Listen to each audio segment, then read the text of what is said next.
একটা মেয়ের কষ্ট কোথায় জানেন? ওই পুরুষ তাহলে বাস্তব জীবনে আসো। একটা মেয়ের 12 বছর হওয়ার পর তার জীবনে নতুন এক অধ্যায় পা রাখে।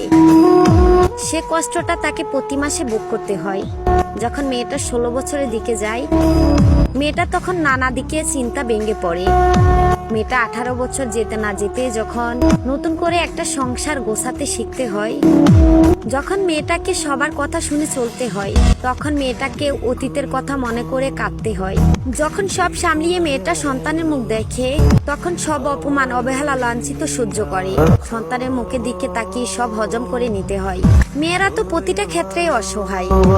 এখন তার মাঝে যদি তার আপন প্রিয় স্বামী আচরণ হয় পশুর মতো, তাহলে মেয়েটা বেঁচে থাকতে জিন্দা লাশ। হ্যাঁ জনাব, এটাই মেয়েদের জীবন।